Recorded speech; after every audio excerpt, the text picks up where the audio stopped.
Welcome to the Flow State Podcast. I'm Stuart P. Turner, and today I'm very excited to be joined by Sarah Pelecanos. I forgot to Hi. ask how to pronounce your surname, Sarah. I'm really sorry. Pelecanos, yeah, Pelecanos? Pelecanos, yeah. Thank you to my husband who has left me to a life of spelling out my last name. So Love it. I'm like super bad at pronouncing anyone's name from anywhere, so I'm glad I got that at least no, that mostly was right. perfect. Thanks, Mr. P, for the challenge. So, Sarah, thanks very much for coming on and welcome. Would you like to give a brief introduction to yourself and what you are all about for those people Yeah, who may not know you? absolutely. So Sarah Pelecanos. I am a agency owner, so I own 22 Digital, which is a boutique agency located in the Valley. We work with a lot of national and international brands that are basically looking to solve particular market problems, also delivering on their full stack marketing capabilities as well. So we kind of do everything from business analysis, problem solving, strategy through to implementation. I'm very much personally a problem solver through and through. So, whenever there's a problem, even if it's outside of the marketing realm, I have to understand it in its entirety. And I have quite an affinity for AI, just understanding the ethical and morality, the ethical considerations and the morality behind it. It's led me to quite a few different speaking opportunities, which I've had. I also do a lot of presentations and speaking ops at a few conferences recently announced, South by Southwest. So I'll be presenting there. Yeah, which is going to be great on brainwaves to bottom lines. So understanding. Yeah, look, that sounds really exciting, actually. So tell me a bit off piece, but tell me a little bit about what you're going to be talking about, because this sounds like it's going to be a super exciting talk, obviously without giving the game yes, I can't give away too much. But yeah, no, I will be presenting on, so you can see it all on the website, but it's essentially just understanding how your brain response to marketing stimuli and how you can use that to be able to better deliver on your digital experiences. So, between your brain to your mouth, there's a lot of bias that's involved. So what we're trying to do is eliminate that bias to the best of our ability and understand how the brain responds to, for example, like color psychology, different navigational experiences, things that will basically just create a more streamlined process for your brain while navigating online. So yeah. Interesting. See, that's pretty exciting for me, because I'm big on the blend of the intellectual and animal side of human life. Totally. So that sounds super exciting. So if you're going to South by Southwest, make sure you see that, because that sounds awesome. Wonderful. Well, look, thanks for the intro, Sarah. Let me dive into a few related things. And the reason we're all gathered here. So, speaking of psychology, I thought we'd mix things up a bit now and do some what's been happening in the news. Interestingly, since I started speaking to you about this show, like, I've seen tons of stories that I could have dropped in here, but I picked out a sort of top 4 from all the stuff that I'd found. So, things that have been happening. What do you think about these, right? So, directly related to work, from what you were just saying, YouTube recently announced that they're going to cut all the AI crap from the network, which is quite exciting. There's an article on TechCrunch about it, which I'll share with the episode. So you must have seen this in your agency work, Sarah, where, if you're not familiar, you may have seen these videos of just weird robot voiceover, badly spliced together images or whatever. Purely made for like monetization, I imagine. I don't really understand why you'd make them otherwise. So, what do you think about this? Is this good? Is it bad? Like, I think it's about, I guess, the ethos of the platform, right? Like, YouTube is for content creators. So if you're creating the content creator to then create the content, are you then like one step removed, where it's no longer content creators publishing to a platform, which is, I think it really depends on the intention of the platform, right? So like, if that's what YouTube's intent is, and that's, kind of like how they have created their platform and that's what they're aiming to do, then it makes sense. I'm not opposed to it. I whenever I see those AI videos where it's, the voiceover doesn't quite match, it does make you question. And for someone like, my grandma, for example, she's going to fall for it. So Yeah. I'm not opposed to removing that. Yeah, I like it. No, I was very much the same, to be honest. Although I think there's enough, to your point around the intention. There's enough human rubbish on YouTube to last a lifetime already, right? Like, Exactly. I want to watch that. yeah. Just just leave us with the people who are happy to spend their Yeah. actual human time doing it.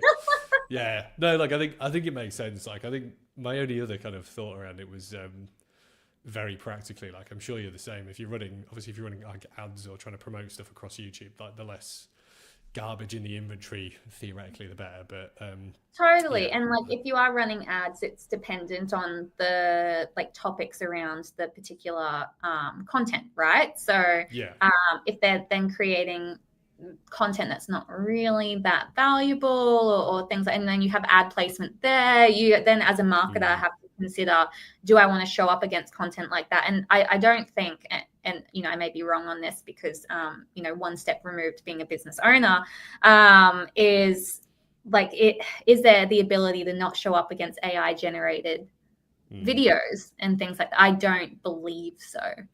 Look, I'd be surprised, but again, I haven't run any YouTube advertising for quite some time, but I always remember when we were doing it I worked at Group M for a long time, and like brand safety was an ongoing battle / constant source of frustration, because it's a very murky area, and like at my as of my last using any of those tools, none of them work as well as they claim. So if you know better, feel free to come back and correct one or both of us. But I don't know.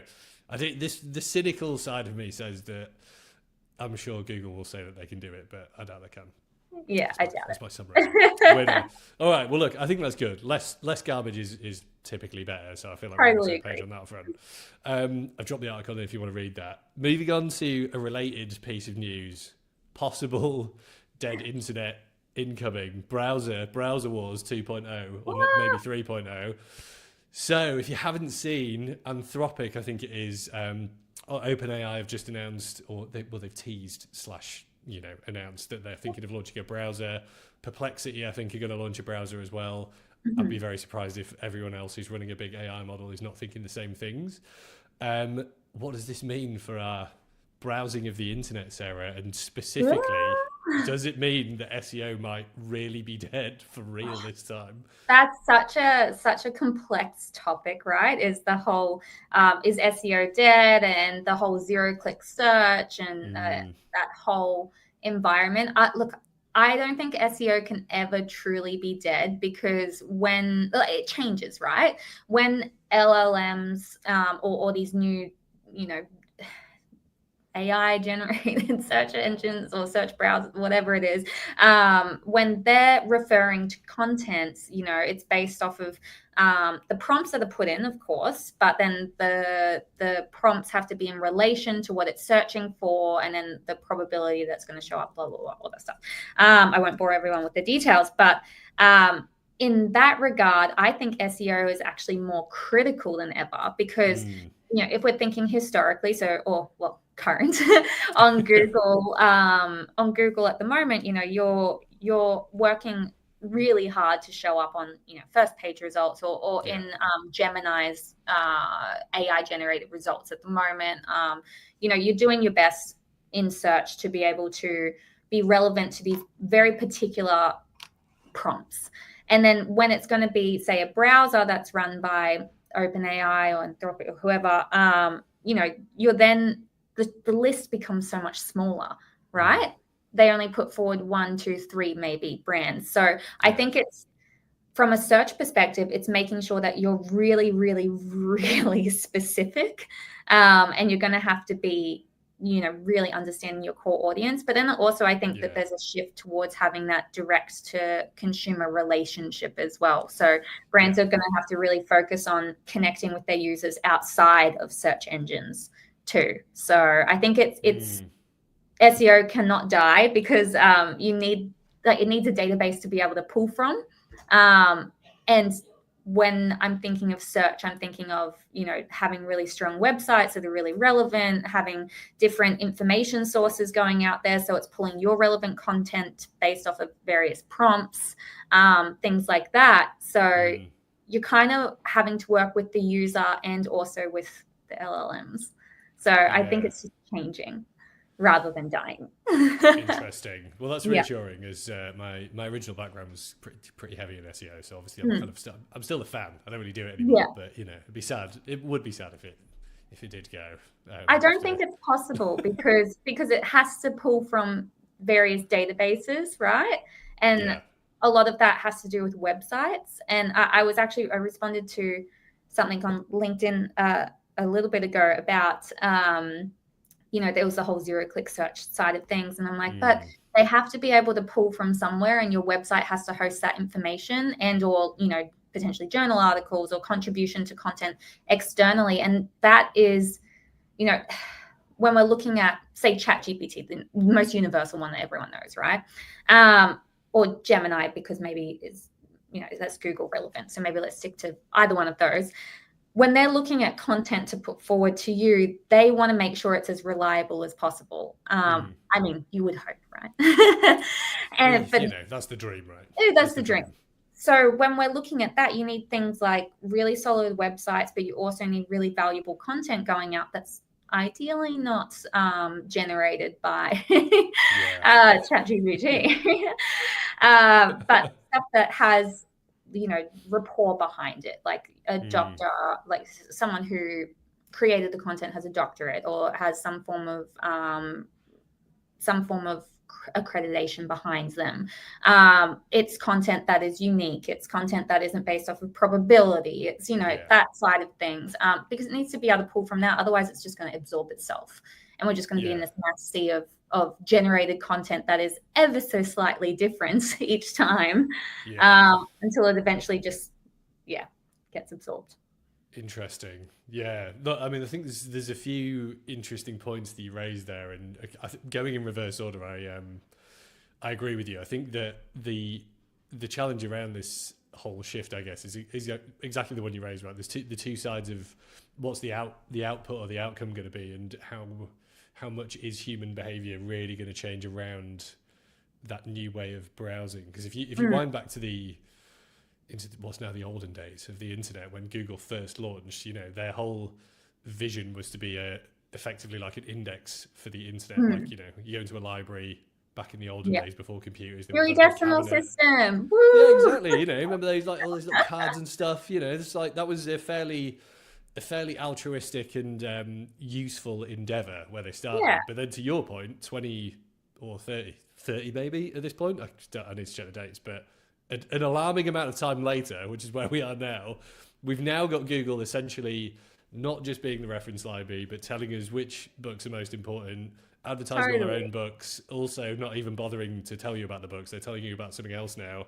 Yeah. And this whole AI browser revolution feels like a worse version of that, basically, because at least Google has a huge database of like the internet, right? Whereas these models are all scraping from God knows where, the same sources, some different ones. Well, that's the thing.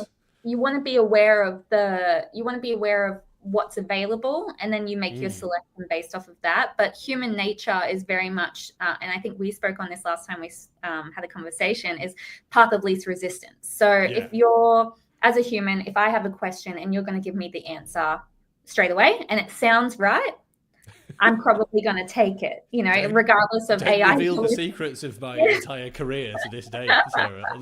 That's basically 90% of what I do all the time. But, it's like, and that comes down to, I guess, awareness of AI ethical considerations is, things like AI hallucinations. It's going to come forward with you with something that it believes is correct. And, not to AI as well, I'm not blaming AI here, because it believes that it's definitely correct. Would blame AI, but you can be nicer. But it believes it's the correct answer, and it's coming forward to you with like, yes, this is the right answer, but it's not, because it's falsely generated something that believes it's correct, but because it didn't either have all the information, there was an error in fine-tuning, something like that, it hallucinates. So without that critical thinking component as a human to be like challenging things, we're going to be in a world of misinformation. So That is very true. And even, I know we're going to talk about this in a little bit, but even the language that you're using there, I think is, part of the root of this behavioral challenge, right? Because when you're talking about, it thinking it's generated the right response, right? Like it doesn't, does it? It's like it's generated the correct output based on the input, but we're all, and this isn't, obviously I'm not just saying you're doing this, everyone's doing this, right? We're all like, yeah, oh, it thinks it's given me an answer. It sounds confident. Like it doesn't sound anything. You have interpreted that that's supposed to be the correct answer based on the output of a machine that does not think in the sense that we now correct. think that they do, which is quite, I guess the crux of a lot of our current challenges, right? And like, yeah, look, I agree with you. I think, and I've been whinging on about this for years, so I won't bore you with the entire version, but the sort of joy of discovery on the internet is very hard to find now. Like if you I think might be old enough to remember this. I'll tread carefully to avoid age-based insults. But before Google, when there were more than one search engine, way back in the day, remember like Yahoo, Vista and Dogpile, Yahoo, all the AOL search. When you got a search function tied to your ISP, like back then, you would obviously naturally have to browse around. You actually discovered things the way that search engines now work through links and talking to people. But it kind of feels like if AI is just giving you stuff, like that's going to shrink it even more. And like, to your point, our ability to actually think about how to find things possibly is going to suffer. Well, probably. Well, absolutely. And I think that that's just not developing certain core competencies of your brain, right? Because you're just receiving information. Sure, the information that you're absorbing, you're getting that, right? That's great. But you're not challenging it in any way. And you're just receiving whatever it delivers to you. It's like I'm going to use so I'm celiac, and I obviously can't have gluten. I'm sorry. Yeah, I wasn't always, so I know what bread tastes like. Even worse. I know, it's so much worse. It's so much worse. But for example, using this as an example is that if I am, let's say I'm treated as celiac, but I'm not celiac. So I'm given gluten-free stuff every single day. And I'm not questioning it. I'm not like, oh, what's, bread tastes like? What's this taste like? Think about what it really tastes like. Oh, God. Try not to remember. But I'm not questioning it because it's just what I'm given each day, and I'm not even aware of bread or pizza or anything like that because I'm just given this gluten-free diet all the time. So, and it's handed to me on a plate. So why would I critically think of anything outside? Because I'm not aware of everything else that exists. And then I'm missing out on, if I wasn't celiac, I'm missing out on bread. I'm missing out on pizza. I'm missing out on all of these other areas that I'm not aware of because I'm just referencing only what's given to me on my plate and nothing else that exists beyond that. So I really like to talk in metaphors. So I hope that I love it. I'm the same. Like, going way back to the classics from my degree, like if you think the analogy doesn't quite hold against the bread analogy, but like we're in the Plato's cave situation where like, are you familiar with the the analogy of the cave and like the people inside it? I don't think so. No, I know Plato, but I don't think I know the cave analogy. Well, it's one of the better things that he said in amongst all the the other random stuff. But the short version of it is basically that he was talking about how exactly what you're saying. Like, how do you know that reality is real? Basically, it's like an early version of the brain in a jar, or like the Matrix type analogy. So he basically said that look, like reality as you know it before you become enlightened, like he was we're all me and you were sat around a fire in a cave, trying to remember this as accurately as possible. And there's people in the cave that are, making like shadow play on the wall, and we're watching them, and we're like, this is all real, that's everything that's real. And then as part of this sort of metaphor, he's like, imagine one of those people gets up, right, and they turn around away from the fire, and they're like, oh my God, there's a way out of the cave, and they walk up a path, and then they emerge into the currently blinding sunlight, and see real life, like all these things that they've been shown merely as shadows. And he was don't quote me exactly on this, but he was using this this kind of analogy as a way to sort of describe becoming more, more learned and understanding like the real core concepts that sit behind the things that we interpret through our senses. But the point he was making was, the one you're making now, right, where like we seem to be intentionally moving away from things that are real and forcing ourselves down into this weird fake reality. And his point was like, look, as you said, if you've never eaten real bread, that might be offensive to anyone who is gluten-free / celiac, but whatever. Real bread's real bread. I mean, look, gluten-free bread is not that good. Look, it exists. It exists and it serves a purpose. But to your point, if you'd never eaten it and suddenly you eat real bread, you'd be like, oh my God, what is this? Like, how do I even understand that this is bread? That's kind of the point. So like, I think that's the concerning, the point I'm trying to make here, which is incredibly rambling, is exactly that. Like we seem to be moving away from things that are really real to us and increasingly creating, to your point, these weird sort of reflections of what is real to us. And like the more we lean into those, the more danger there is that we kind of forget the real stuff of like being alive and interacting with each other, right? Like, which is incredibly dangerous when you work in marketing. That's spot on. It's like, it is incredibly dangerous, even beyond like, if I just think the commercial side with marketing, sure. But like going into, I guess, how humans work as well. There's a great book, which I think I recommended to you last time, is Lost Connections, which is... I actually bought a book since you recommended it. Oh, you did? Right here. It's on my reading list. Great book. This book. This is the book. It is a very, very good book. Would recommend it. And it's all about, and it's been a little bit since I've read it, but the gist of it is that it's about how humans, like why people have depression or get depressed, essentially. I don't want to say have depression, but get depressed, and the connections that they've lost as humanity or humans. And a key point of that is the value, there's a value of connection, which is being able to, be with other humans, or the value of community. So being a part of a community, being able to add to that community, being able to see the value that you add amongst your people, right? So, if you're thinking of the people that you're surrounded, it could be so much as, your work people, it could be your neighborhood people, it could be your family, it's being able to contribute to that community in a way that is outside of technology. And I think that, with all of this dependency on AI and people forming these very meaningful relationships with AI is challenging that. And I think that runs the risk of people potentially falling more into a state where they're not, as mentally well as they could be.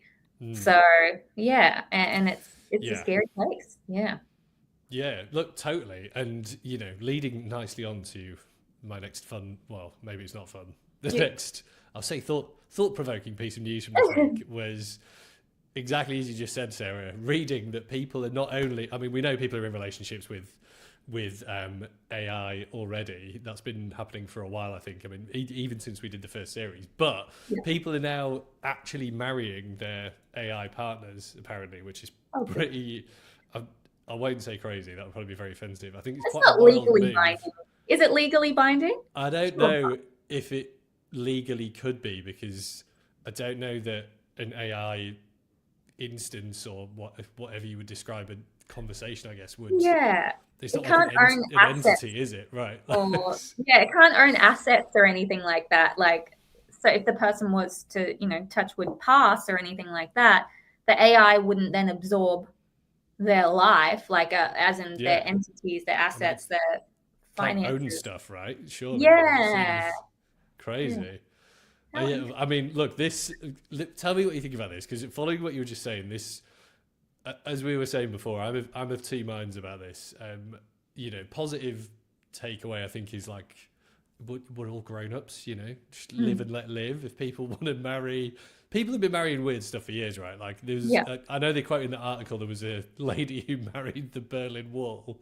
There was someone that married a train station as well. There was that TV show. I can't remember it. It was like early 2000s, and then. Oh my God! I think I watched the show. There was a guy who married a car as well. I think it was like My Weird Obsession or something like that. I'll try and find it so we can share the joy. Very strange though. Hey, I mean, like fine, do what you like. You know, if you're not hurting me, if you want to marry a wall, but then, as we were saying before, I think you have to question the mental state of people who feel Yeah. that that's something that's going to enrich their lives, right? I mean, like, it's Yeah. not, again, it's not real, is it? Like, you've created an artifice around something which you would assume suggests some kind of deeper seated issues that they might need to work Correct. through. Yeah. And you'd have to consider as well, like, why they, as a human, feel the need to do that. And should, like, do we as humans, a part of this community, you know, humans supporting humans, do we then have an obligation to see why they do that and then help them around it? Because I don't think the solution is cutting someone off from that if that's giving them, you know, joy. But I think it's not a sustainable, like, it's not a sustainable solution to marry AI, because all you've done is create an echo chamber. And, you know, your Yeah, AI person, for better use of words, is void of free will. So yeah, is that, then does that say something about the person, or does it not say something about the person? You know, it opens up so many ethical considerations. So it's just an exactly. interesting, yeah.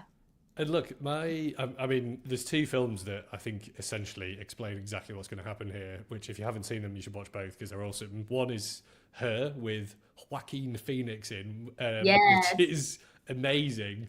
seen that. Probably the most awkward sex scene in the world as well, without it spoiling anything. It's really good. And the other one is Ex Machina, which is Oh, the I Alex Garland love that film. movie. I love that Amazing. movie. Can I I was spoil actually going the to watch ending? it last night and then got, yeah, go for it. Can I Just spoil the ending? spoiler, Okay. spoiler Spoiler, alert if you right haven't seen here. it, mute it just for like 10 seconds. I'll wave to say that I'm done. The ending that she gets out, what? I I was know, like, what the I know. hell? So good, so good. Like Yeah, it's spoiler done. and look, that's what's gonna happen, right? I mean, there's obviously the Terminator, the Matrix, like they've all covered Yeah, it as well in a more aggro fashion. But I just think yeah, especially Her, like it's just so tragically filmed, and you're like, yeah. again, That spoilers one. for Her. Stop listening Yeah. if you haven't watched it. But when he realizes that she's been talking to like it's like 200 or 300 people at the same I time, know. and that exactly is what's happening right now. And Was even it? with It was oh, sorry, go Scarlett for it. Johansson's voice, wasn't it? It was, yeah. Although I Yeah, actually yeah. found out reading because I'm just obsessed with film trivia of films I watch as Yeah. well. I found out that they actually had a different actor who recorded the entire film, who was the previous Scarlett Johansson, and then for some Yeah. reason they decided they didn't like her and they got Scarlett to re-record everything. Oh, So yeah, oh, bit gutted if you. I mean, I assume she got paid, but still, yeah. pretty. It's a bit Big harsh to film. be Yeah, booting yeah. her, right? Really good Yeah, film though. Really, like both of those really good. And the whole thing with Ex Machina, am I pronouncing that right? Ex I Machina. think so. I don't know. I can't mispronounce Is like anything. so they bring in just premise of the movie is they bring in, I can't remember his name, it's been a while since I've watched it, but they bring him in for a Turing test, which is basically to test sentience of AI. Yeah. I think that's the definition. I can't remember off the top of my head, but and he doesn't realize that he's actually living amongst. Yeah. Oh, that's a Yeah. spoiler as well. I'm sorry. Mega also. um, I'll just mark mega spoilers for this entire yeah, episode before so sorry. But it's just so interesting. But and that goes on to, I've had a few conversations. I don't want to say heated because I'm not an angry person. Passionate I love conversations it. I love about that. the inevitability of sentience. Some people, believe that AI can become sentient. I am of the mind of no, it cannot, because sentience, in my mind, is driven, and it depends on definition, right? You have to define Mm. it. What determines sentience? In my mind, it's free will, and it's also based off of experience. So AI cannot, at this stage, cannot have opinions based off of an experience that it never had, right? So, for example, if I fall off my bike when I'm 8 years old and now I have this fear of riding bikes, does AI have that? No, because it Mm. never fell off its bike. So, Yeah. unless I Yeah. code that in which case that's void of free will. So, you can't develop one without voiding the other. Yeah. And look, I'm just checking this as well because I'm very loose on some of the definitions of this stuff. But even if you look at I know it's very bad form to use Wikipedia as a primary source for this stuff, but it's there. So sentience, the definition of sentience there, right, is the ability to experience feelings and sensations. So even if you just use that really narrow definition, feelings and sensations you would have to define so narrowly to apply to artificial intelligence at present that they would become effectively meaningless, because it's like me writing a Word document and saying that, you know, the word processor is experiencing feelings and sensations because I'm describing them in the words. Like it isn't. It's just it's having them input into it and then it's doing stuff with them. It doesn't actually experience them at all. So totally. I feel like we're playing with definitions to a sort of very loose degree there that makes them almost meaningless. So I agree with you. I think it's miles away. It's not possible. It can't be possible because it's based off of, like, so if we go by that definition, right, experiencing feelings and emotions is what you said, correct? Yes. I'll check it as well. So if you're experiencing, no. If it's experiencing feelings and emotions, define experience. Isn't experience, exactly. If you're experiencing feelings and emotion, is it just that you're voicing it? Or are you feeling those feelings? And what determines, that then comes down to how you define everything. So, based off of that definition, sentience may be possible. But when we say sentience, they are not a free-thinking human being, Exactly. So, and I often equate it to, and I apologize for the analogy, but I often equate the determination of AI to a sociopath, right? So someone that sociopaths by definition, let me just get that definition up as well. Actually, no, you look up that definition. I'll look up while you're talking. So I don't go off the screen. But sociopath from memory, or maybe it's psychopath by definition, is someone who does not necessarily experience emotions but mimics it. And that, is really what AI is. They're mimicking. Or they're mimicking what they've been told to mimic, or how they've been told to act, or things like that. And that's fine, but don't then go and say, that it's as an entity is experiencing those emotions, because they're not actually feeling it. So this is brilliant. So I'm being corrected by Google's crap AI in search now. Yeah, man. Sociopath is an outdated informal term used to describe someone diagnosed with antisocial personality disorder, or ASPD. While not formal diagnosis, it refers to individuals who exhibit a pattern of disregard for the rights and feelings of others, often characterized by manipulation, deceit, and a lack of empathy. So essentially exactly what you just said, but quibbling over the word rather than the definition. Well, there's a lot of really good books on, I think there's a book called The Sociopath I Know, and then there's I can't remember the psychopath one. Like there's in psychology, they study a lot. Not that I've studied psychology, by the way. I just study a lot of neuroscience and psychological books, but I haven't formally studied. It's there's a lot of questions around sociopaths, psychopaths, all that thing, and how they think. So, and then it's just interesting. There's actually a question that if you're interested, I heard this from one of my old friends. I think it was her first year of psychology is how I heard about it. And apparently it's widely known. I didn't think it was widely known. I've asked a few people. Oddly enough, on my first date with my husband, because I didn't know him that well, I asked him this question when I got in his car. Check something. It might be quite important. I was like, I just need to know if you're a psychopath. So I asked him the question, and we're married. We have a beautiful baby. So it worked out. So if you need some wedding tips, this is one of them.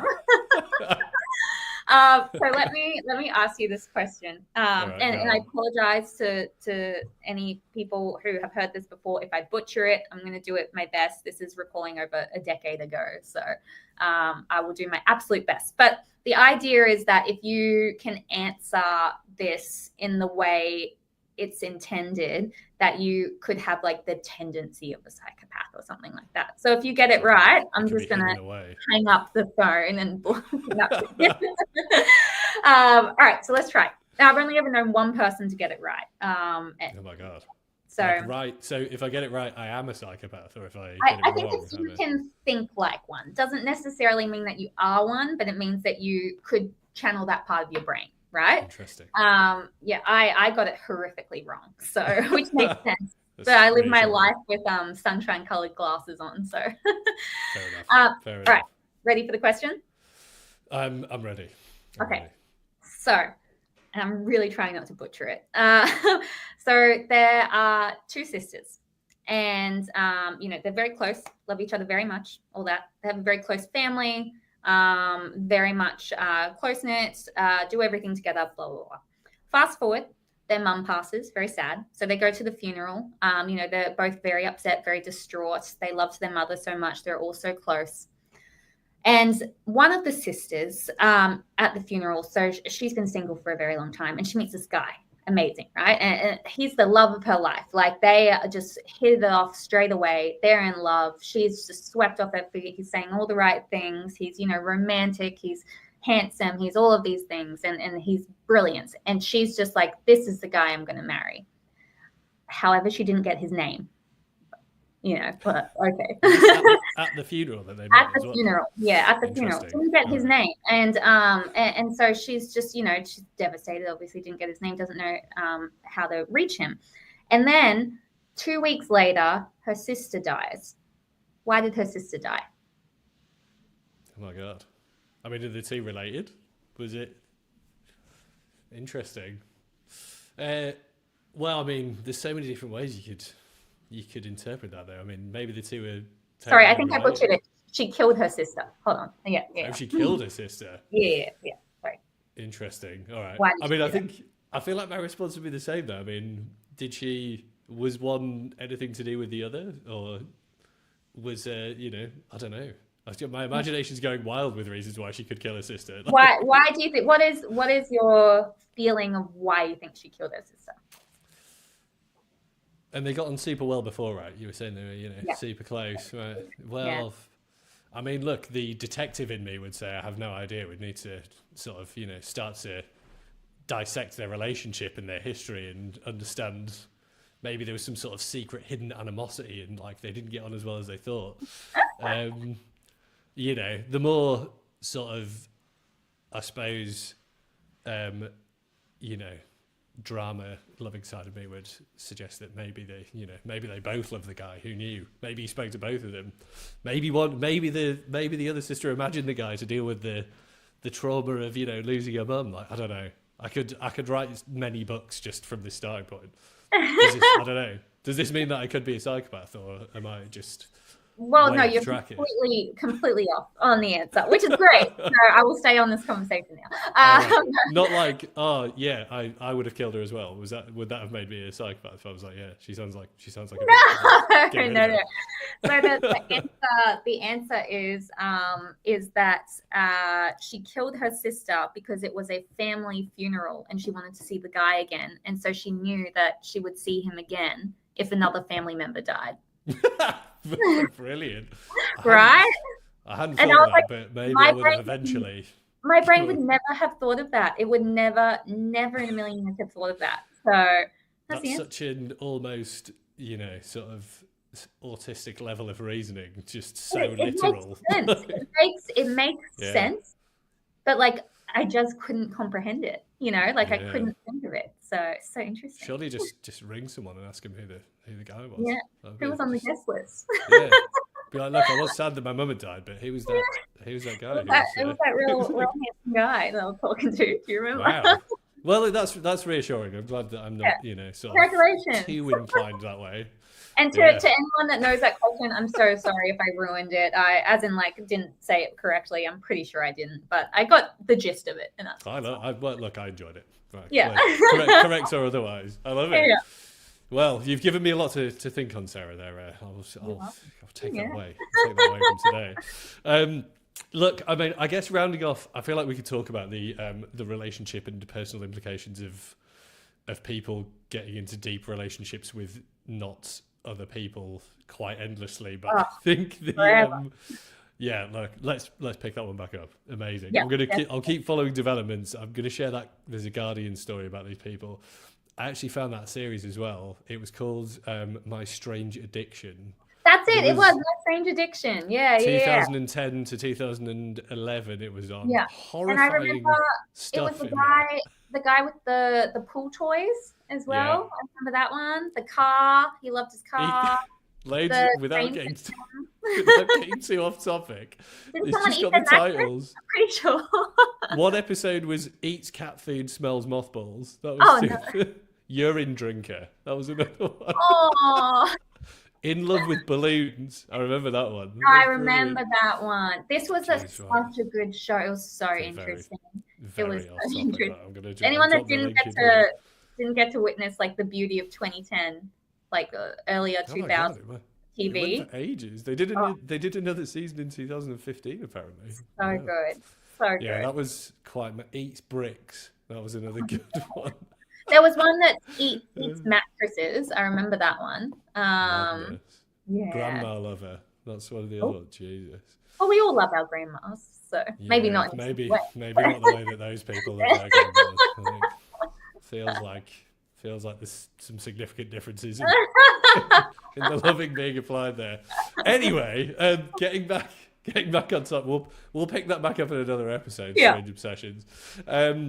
So, look, I think rounding that off, I think the important takeaway and what I've been thinking about, it sounds like you have as well, Sarah, on the marrying AI subject is like, there is obviously like much more awareness of mental health as an area of health that we should all be aware of now. Like, easily over the last 5 years since the time we don't speak about, AKA COVID, and the lockdowns. But I think, look, the danger is like doesn't feel like, particularly in the UK and Australia where I've got the most experience, like we really have the tools or the proper infrastructure to support people who have these issues. Like, it's kind of thrown at like medical professionals, it's thrown at the police, it's thrown on social services, but none of them are properly funded or trained to the degree that they need to be. So it does feel like it could feed into what's already quite a big potential problem for a lot of us. And like when I read this topic point for this conversation, right, it really pulled at me from a morality perspective, and I was questioning why, right? Because I was like, person to person, so if we're thinking OnlyFans or something like that, right? They make a choice as a human to pay for this content, and that person that created the content, they made the choice to create the content. And that's fine. Everyone's adults. They can make their own decisions.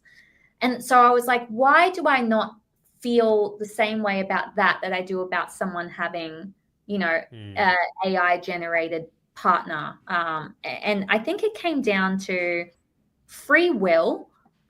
Because the person-to-person aspect, there's both choices being made, right? And they're choices that are their own decisions. With AI, it's void of choice, and it's someone else's choice to create something. And I think that, and I was having a conversation with someone else about this recently, is that when you open up I don't know if you heard that, my calendar, but when you open up this pool of possibilities of how people can choose to create their AI partners, choose to have how their AI partners act, whatever it is. When we go to the question of, and this links really directly back to the psychopath question, you don't think like a psychopath. So how can we know the implication? How do we know the implications if we, as your everyday person, we don't think that way? So how can you put parameters in place, barriers in place, things like that, when it's literally incomprehensible for you because you just don't think that way? So opening it up in a pool like that, is that high risk? I believe so. I don't think it should be, opened to that extent. So well, you've touched on a couple of things that are definitely related there that I think are another sort of current issues for everyone, and like the first of those is the general sort of level of discourse has definitely dropped across the internet, right? I mean, everyone's more polarized. There's all this like rage baiting stuff going on, and it's just driving people to, I think, to your point previously, think less critically and reasonably about stuff. And you know, to your point, like when again going back to like my time at uni, like I did a philosophy degree, so a lot of that is like putting yourself in other people's shoes, trying to think in ways that you don't think normally, and trying to you know, genuinely understand how you can arrive at thinking like something, even if that isn't how you think.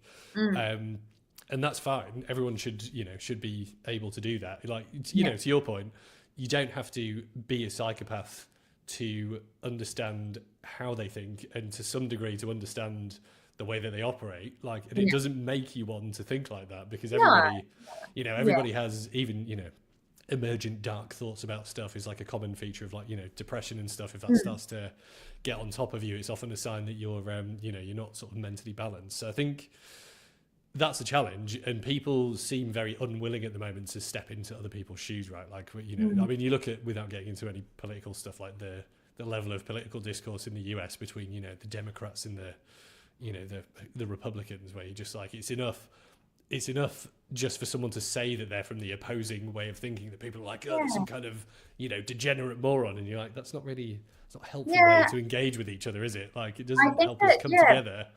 People should really be looking to understand. And I think that, you know, to your point there, like, there's a saying that I really like, which is, you know, when you say you know everything, you know nothing, because no one can know everything, and no one can know everything about every topic. It's just impossible. So I think that, you know, a mindset shift needs to happen for people to just be open to hearing other people out. Obviously, there's limitations, right? You're not going to hear out people that are just hateful and, you know, evil or anything like that. Oh, I mean, you might, because you might want to understand like why they think that way, but, you know, I'm not advocating for that. But hopefully you're going to be like, no, good point. Let's Let's do some bad stuff. Great. Oh God. But, you know, like, I think that when people have different opinions, rather than going on the defense or the offense, I don't even know which one it is in that regard, because they both just kind of attack. Rather than doing that, I think it needs to come from a point of understanding, and then also challenging, which is like the educational and informative conversations. They're more conversations that get people to think in different ways. And, you know, you can't hate people for having different opinions, obviously, as long as their opinions aren't hateful. But, you know, you just because someone disagrees in politics, or someone disagrees in you know, how businesses are run, or disagrees in, you know, this or that or whatever, look to understand first, and then you can look to persuade, because you're never going to convince someone if you come at it from the attack. People don't respond that way. They just don't. So, you know, it needs to be more tactful than that. And, you know, I was always taught that every conversation is a chess game. So, you know, I don't plan on losing chess anytime soon. So I'd love to not lose, but I'm not very good at chess. I also am not very good at chess. I'm good at verbal chess. Enjoy the game, but, you know, don't have the skills really. Oh, my husband beats me every time. He's so good, but I don't know. Like, I've been YouTubing. I'm like, please show me tactics. I'm more of an Uno guy these days. That's more my space, Monopoly deal all the way. I will win. I like. You just need the determination and some Alan Sugar style grit to win at Monopoly, right? Yeah. I like it. No, look, I agree. I think that's, and the flip side of this stuff, I guess, is like, that's where these things I think are quite positive, because drifting out of the pessimistic side briefly, like, a lot of the stories you hear from people who've been developing these sort of, you know, more like personal, broadly, let's call it, relationships with AI, and I think where they're actually better than, you know, to use the OnlyFans example, like, where that's turned into a mad industry now is like preying on similarly lonely people. Let's be honest, mainly lonely men, you know, Jesus, creepy, I didn't say. Maybe not creepy, lonely men, let's say. Let's not offend them all. I'll try and, you know, do what we were just talking about. So if you put yourself in their position, right, and it's the same with gambling or any of these industries where they feed off addictive behavior, the appeal of stuff like OnlyFans is like, you know, you have a relationship with this person that you're talking to, but you don't really, because a lot of the bigger models employ armies of, you know, offshore cheap labor to have like fake conversations with people. And I'm sure most of them are using like AI as well now. So they're, you know, the use case is the same where they're like, look, as you were saying, they're making money, fair play. Like, I don't have anything against people trying to make money and survive, you know, the sort of capitalist nightmare that the Western world has turned into. But I think where it becomes a challenge is a large proportion of those people, I would be pretty confident in saying, are like addicted in some way to either the idea of having these relationships, or you know, gambling works because people just get addicted to like just paying for stuff, like, you know, or look at gacha games in the mobile world and microtransactions, like they all feed off the same sort of fundamental psychological challenges that people have. Well, then that flips onto the responsibility of the big corps that are doing it. You know, they're exploiting people that have addictive behaviors, and that's wrong. That's ethically wrong. But then also, like, as humans, we have free will. Well, you would hope, and so, you know, they like, we can make those choices for ourselves, and it's that serotonin release. But generally, it's like a serotonin disorder, where, you know, they need that release all the time, and that's the addictiveness, right? So and it's look, like, I mean, such a big complication. Yeah, totally. And I think, sorry, I was trying to make a positive point there. So the positive sorry, part I took it negative. The positive part of that, no, I agree with you though, but I think the positive part is like, you know, can you afford to do it? So, for example, going back to what we were saying earlier, like mental health support is hard to get now, right? Like Australia's actually quite ahead of the game here, where like you can get, I think it's 20 sessions a year now that are subsidized, which is awesome. So like if you're struggling, you can go get referred, and you can, you know, it's more affordable. It's not as affordable as it could be, but it's better than nothing, right? Better. It's way better. But a lot of people have, you know, they can have conversations with like chat, for example, and if you know the kinds of questions to ask and you're happy to be open, you can actually, I think, do some of the basics of working on yourself a bit. But then the problem is you need a certain level of self-awareness to get to that stage anyway. And a lot of people maybe don't have that or aren't ready for that without speaking to someone to unlock those things. So I feel like that base level is good, that's accessible to everyone. And, you know, if you are lonely and you just want companionship and something fulfills that need for you, I think that's fine. But like with gambling, right, it's always a case of like, what can you afford to lose? And I feel like people don't know what they're going to lose if they get too deep into these things. Because to your point earlier, if you start to lose your ability to connect with real people, and like I know we're talking a lot of sex adjacent talk today, but like if you look at like the pornography industry, the danger of that is like, you know, it's fine. Again, adults being adults, people can do whatever they like. I think the adult industry is totally fine broadly, but it supports a lot of dangerous stuff as well, because again, you find that people become addicted. Like they forget they don't know what a real relationship's like they don't understand how to be intimate with people, because they think it's all tied to just like the weird fake stuff you see online. And it's exactly the same with OnlyFans, and exactly the same with the AI conversations. Like none of it's not real. It's all like for show to a degree. Well, with the AI side of it, it's an echo chamber, right? So it's mirroring what you're putting in. So if you're you know, asking for all this, I guess, looking at that side of things, if you're saying like a relationship wise, that's what you're looking for, that doesn't necessarily mean that's what a human to human relationship is going to be. Like marriage is hard as hell. It's, you know, it's every day. You're living with other people is a challenge. Like they don't just always agree and want to talk to you. Correct. And I think that's probably an area where people might struggle if they have that dependency on AI, is that, you know, people do challenge you. You have complications, you have arguments, you know, you have to compromise, you have to go against your ego a lot of the time when it comes to like person to person relationships, versus AI is not like that.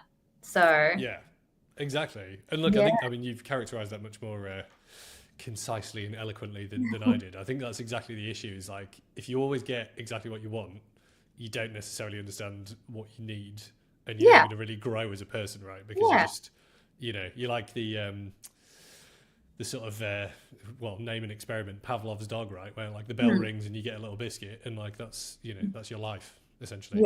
but you've made it for yourself instead of having a weird doctor do it to you, I guess is where that falls down.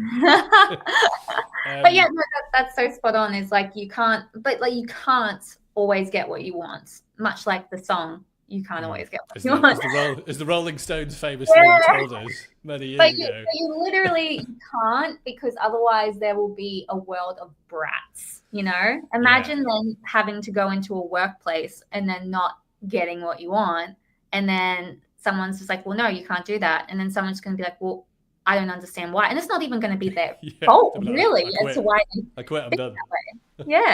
They'll be like, well, what do you mean I can't just be on break all day? And that's obviously an over dramatization, but and then someone's like, no, well, you have to work, like this is a business, and then they're going to be like, well, I'm used to getting what I want, so and then that goes back to the very start. That book of Lost Connections is like, you need the value of adding to community, you need the value of status, you need the value of contribution, and if you shape your brain in a way where you're always getting whatever you want, you're probably going to live a very selfish life. So yeah, exactly. And like historically, those would have been going back to the animal stuff, right? Like those are not useful, functional animals, are they? Yeah. Like the ones that only ever do stuff for themselves are very quickly ostracized or often killed in nature or die for other reasons, right? Absolutely. You have to be part of the I don't know what the word is, but like the pack, I guess. Yeah. The great human collective, Sarah. Yeah. Right? Yeah. No, look, I totally agree. And like, I think like, winding all that back to where we started, I think that's the exact challenge. Like there's a lot of, and the difference, I guess, with, this is why I like it, I've been really enjoying continuing to talk about like the AI and like its broad implications for work and personal life, because the psychological implications of what is happening right now are much greater than the previous big evolutions in digital technology. And like, going back to what we were talking about with search shaped how we behave and how we use the internet, but not in a way that fundamentally changed what we're actually doing with the information we find. Whereas AI is applying a layer of presupposition in between you and what you're trying to do, which I think is like much more sort of interesting and potentially like harmful depending on how it gets used. It's I think that's where the real sort of the real benefits or the real sort of nightmare stuff's going to happen. I know, probably a topic for another time, but look, let's come back to something a bit more positive to possibly round off, as I feel like we're overtime as usual, which is a regular for me. Our friends the Swiss, known for delicious chocolate and skiing, snow sports. I'm trying to think of more things that I know about Sweden at the moment. Switzerland. Switzerland. Beautiful waterfalls. I'm losing it. Yes, nature. Laconic people full of interesting things to say about where they live. Very beautiful country. Very beautiful country. So I'm running out of things that I know from the people that I know from over that way as well now. That's it. Apologies everyone for that description.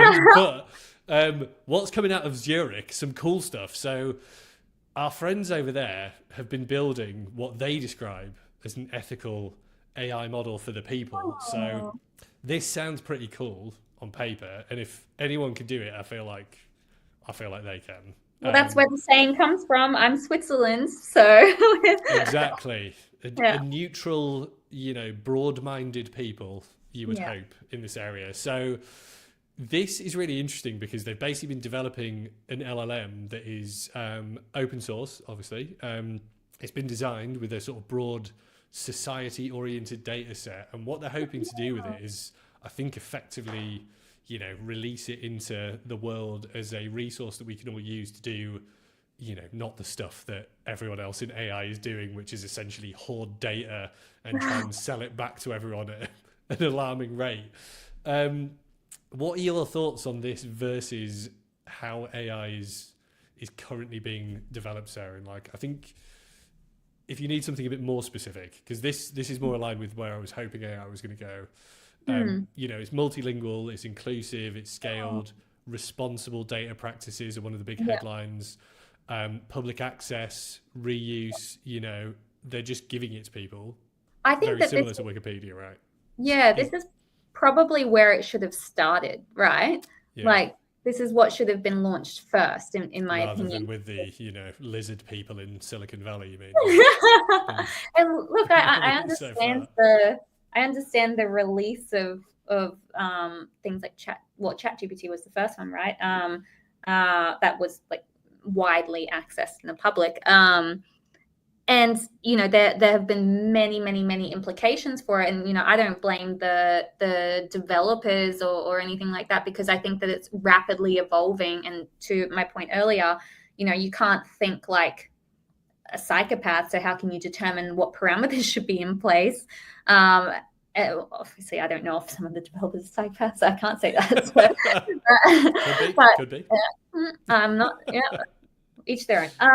But I think that something like this probably should have been put first, because then it sets the tone for it moving forward, right? Rather than it being this free for all to begin with, where they've had to have these negative situations happen for then regulations to be put in place. Where some unfortunate situations have happened, and I won't go into all the details, but they kind of, I think, released it too early without understanding the adoption. It should have maybe been like a pilot or something like that, or designed like this, where it's designed for the greater good first and foremost, and then you can evolve from there. So yeah, yes. I think it's really, if anyone was going to do it, it's Switzerland. So yeah, look, I agree with you. I think I don't know, I'm in a constant sort of battle with myself around private industry, because obviously, I mean, as you are as well, like being a business founder and owner, you obviously have to lean into being a capitalist to a degree, because otherwise, why would you be doing what you've done or what you're doing now? But I also feel like, if I wind back to my younger, more pretentious self, who seemed more sure about a lot of stuff, I feel like possibly I'm turning a bit into what I used to hate when I was younger. But then, as you get older, you sort of realize that it's not quite as clear cut as that, is it really? Like, yeah, I think the older you get, the more you realize that everything kind of operates in the gray, right? Like nothing is as simple as yes or no. It was. And that's okay. I think a lot of people don't know how to have that shift from, it was yes or no, and now it's all gray. And like, I was so confident when I was younger that this was the direction I wanted to. Like me, when I was younger, I was a nightmare. I was like, my opinion is the opinion, and like, this is fact, and this is that. This is why we get on so well now. Yeah, you just like, you're an idiot and also wrong. And here's yeah. I was a nightmare, and as I've gotten older, still a nightmare, but less so. Well, you just become more aware of your nightmare qualities, I feel, don't you? And they're like, maybe just don't say that. just think it. Just think it and go home and, complain. Also, like, just being aware of other people. And, I've always been a very empathetic person. I tend to, like, what's the word? Self-deprecate. No, that's not the word. Like not self-sabotage. I don't do that. The one where basically I put others above me most of the time. I don't know what the word is. I can't think of it off the top of my head. Yeah. Self-sacrifice. There we go. And I've been taught that nature is not necessarily always positive, but actually it's not something that I want to change, because I quite like that about myself, and I quite like being able to put other people first and things like that. And as I've gotten older, I probably think it's become more so evident, but it's just knowing like when self-sacrificing is appropriate, like I do it for my family, my friends, some key people rather than everyone. When I was younger, it was like, a random, wants $500. Sure, here you go. Now I'm $500. Like, that's obviously dramatization. I never did that because I didn't have $500 when I was younger. No, I know what you mean though. Like, I think interesting. I'll send you something else that you'll enjoy reading on this very subject, because as usual, we haven't made it as far forward as everyone thinks in terms of human thinking. But going back to our old friends, the ancient Greeks again, Aristotle, who was Plato's teacher / mentor, came up with I think he called it the doctrine of the mean, which is exactly this, right? Where he was like, every vice can turn into a virtue, and every virtue can turn into a vice. Yes, yeah. And to use your example, he was like, if you're rich, right, and you want to donate to charity, but you donate so much to charity that you become poor, then that has become a vice, because you've obviously been doing it for non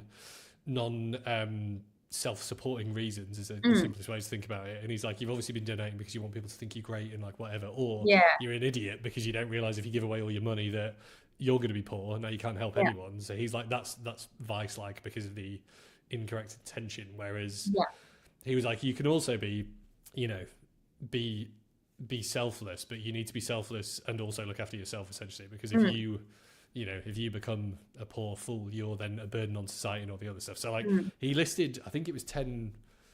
I remember studying maybe. This. Yeah. There was also, I think in that same because it was a course in my degree, was ethics, and then Aristotle came into it with the virtues and the vice side of things. And pretty classic. Part of the classics. And I remember, I can't remember who said this, where it's from, or anything like that, but which is great reference points. But it was that we've been full of those all the way through this. So I'll try and dig them out. There's no such thing as an altruistic action. So and the more you think about it, the more you're like, is there? Because like you donate to charity so that people know that you donate to charity, so that they think that you're a good person, or you go do X, Y, Z so that people like you feel better about yourself. You go do this and that and blah, blah, blah. And I'm like, I can understand that thought process, but I also think it's really sad because it's taking away any form of people feeling that positive association with doing good as well. It's voiding that. And look, I think that's where there's a lot of nuance in the way that Aristotle described all this, which is where the way he describes this and the reason that he pulled this together, which if you only looked at purely that section, like probably misses the rest of the kind of broader context, is that it's quite a relativist perspective that he is proposing, in that the whole idea is that there's no fixed or firm rules. It's a sort of way for you to guide your decision making. And to use exactly that analogy, right, it's totally fine to donate to charity and then tell people you've done it, to be like, look, I'm donating because you're supporting a cause, and it does make you feel good because you're to your point, you're building those connections with the great unwashed mass of humanity and trying to help people, and you're supporting the social contract, right? But the point he's making is like, if you only do it because you want other people to think that you're great and you donate to charity, then you might as well not bother, because that just makes you a pretty selfish sort of self-centered person, because the intent behind it is not altruistic. The intent behind it is egotistical, because you want to look great and be like, just donate. Look how good I am. So this, and coming back to I guess we should probably sum up roughly, Sarah, just to be conscious of your time. No, it's fine. I could talk all day about this, but I feel like we've got enough to talk for several more episodes. So let's definitely keep some in the tank for next time. But look, I think, were I to sum up, if it's even possible, everything we just talked about, I think the key takeaways for me at present are, and this is true professionally and personally, is like what AI cannot currently do, and to me is still a long way off, and this is true for the technology industry broadly, is you cannot ever truly understand someone's intent and the way that they decide to do what they do. And there's no amount of digital signals or AI conversations that are going to tell you the reason that I've decided to do something, unless I explicitly and very honestly tell you like why I've decided to do it. And that essentially is like, I think the thing that can never be really replicated, and where I still have quite a lot of faith that, like, despite all the hype and tech bro chat, like no machine will ever replace that, because unless you can start really digging directly to someone's brain, like it's impossible. It's impossible to tell that, and you would have to subscribe to a very reductionist idea of our own sentience and sapience in order to even, for that to even be possible. Which we're miles away from in terms of medical science. So I feel like we're safe for now, is my kind of key takeaway. What are your thoughts, Sarah? What are you worried? How are you feeling about life at the moment? You're not a psychopath, which just makes me feel better. Very reassuring. That's my other key takeaway from this conversation. That's my I feel like it's safe to be around everyone. I like, it's just such an interesting conversation, and I think that there's just so much ambiguity around everything that, and I sure as hell don't have the answers. And I don't really think anyone does. I think that we're all just evolving with it and seeing how humans interact with AI. And there is a lot of risk, but also there's, my biggest takeaway, which we can chat more on in another episode, is, not letting it replace critical thinking or analysis, because, then you won't develop that competency in your brain. So, just consider orienteering back in the day when you would use navigational skills. Now we have Google Maps. You put me in the middle of anywhere, I'm lost. I'm put me 3 away from my house, I'm not getting back home. So. I'm the same. I'm like, I could do the directions, but I don't know the direction anything's in, basically, which is my next challenge. Yeah. So like, north and south, I'm pretty good there. East and west, got that. But then I'm like, we used to have those skills. So, yeah. I know. That's and why can I you don't do long leave division? civilization. Can I help? There, I've got a calculator. Yeah, exactly. Calculator. Don't do long division anymore. So, yeah. Ironically, maths was never really my strong suit until I started doing logic at uni without the numbers in it, and then it all started to make sense strangely, which is I was weird. exactly the same. No, that's not true. I have always been good at math, but actually a maths genius. So no, so I've always been good at math, but I understood it more in its complexities as I got older and was understanding tech more and how everything syncs and links to each other. So, which, silent little plug here, I am launching something new in the coming months, which will be talking about some of that stuff and going through it, teaching people how things connect. So I feel like you have to come back now so we can hear about this mysterious thing that you will be launching, Sarah. That's very exciting. Nice. Well, look, before we end up being on all day, Sarah, I think we've covered a million things. It was really interesting discussing all this stuff with you. So thanks for coming on. Definitely come back. Yes. Is there how can just final thoughts? Like, how can people get in touch with you or find you if they do want to have a chat with you about any of this stuff? Yeah, apart from coming to South by Southwest, obviously. I am very open to chats all the time. With I always like to give back to the community. I teach it at uni, and sabbatical? Not really sabbatical. Break at the moment. Obviously, having had a baby. Sorry. I feel like you've earned one. Thanks. But I'm always happy to help mentor, teach, everything like that, and give back to people. So if you ever want to contact me on LinkedIn. Best place to go is there, because I pretty much accept everyone. So I like it. If I don't accept your connection, I apologize. Sometimes I just forget. So I that's why I say I pretty much accept everyone on it, because sometimes I forget. But just message me and I will accept it. So very open. There you go. I'm the opposite. Yeah, I love talking to everyone. So. Awesome. Well, look, on that note, Sarah, thanks again for coming on. Definitely let's chat again. And there you go. That's done. I still haven't thought of a good ending, so I guess we'll just end. That's the end. Bye. Sounds good. Bye, everyone.